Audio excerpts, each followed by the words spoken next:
Hello bachcho, let's see this question. The question says an AC generator G with an adjustable frequency of oscillation is used in the circuit as shown. Current drawn from the AC source will be maximum if its angular frequency is. Question कह रहा है कि एक AC generator है जिसका कि frequency adjustable है, उसको इस सर्किट के अंदर यूज्ड हो रहा है और सर्किट में एल दो इंडक्टर है, तीन कैपेसिटर है और एक रेजिस्टर है।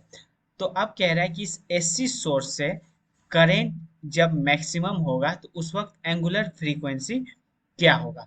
तो होता क्या है ना कि अगर कोई सर्किट एलआरसी सर्किट है, मींस तीनों यूज हो रहा है, एल और आर और सी तीनों यूज हो रहा है, तो उस केस में करंट मैक्सिमम तभी होता है जब सर्किट रेजोनेंस पे होता है। तो इसका की कॉन्सेप्ट होगा, की कॉन्सेप्ट इसका हो जाएगा current is maximum, current is maximum at resonance, at resonance, और उसका वैल्यू, और उस केस में एंगुलर फ्रीक्वेंसी जो होता है, जो कि क्वेश्चन में पूछ रहा है, एंगुलर फ्रीक्वेंसी मींस ओमेगा, वो हो जाएगा 1/√ऑफ LC। ये इसका की कॉन्सेप्ट हो गया। अब देखो क्वेश्चन में जो भी दिया हुआ है, क्वेश्चन में दिया हुआ है कि दो इंडक्टर है, पहला इंडक्टर है L1 और दूसरा इंडक्टर है L2। तो इस दोनों का इक्विवेलेंट जो होगा, L इक्विवेलेंट, वो हो जाएगा L1 प्लस L2। L1 कितना है 1.6 और L2 कितना है 2.4, और दोनों किस में है, मिली हेनरी में, तो दोनों का सम किए तो आ गया 4 मिली हेनरी। अब सी इक्विवेलेंट देख लो, तीनों सर्किट आपस में पैरेलल में कनेक्ट है, तो पैरेलल में सी इक्विवेलेंट निकालने के लिए सिंपली जोड़ देते हैं। तो सी इक्विवेलेंट अपना कैसे निकल गया, सी इक्विवेलेंट इसका निकल जाएगा कैपेसिटर का C1 plus C2 plus C3, और यहाँ पे C1 कितना है 3, 4.5 और 2.5, तीनों को जोड़े तो ये देखो 3 प्लस 4.5 प्लस 2.5, तो ये जोड़े तो ये आ गया कितना 10 माइक्रो फराड।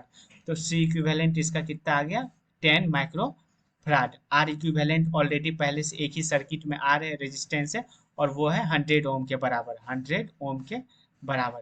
तो अब निकालना क्या, एंगुलर फ्रीक्वेंसी, और उसका फॉर्मूला है 1/√ऑफ LC।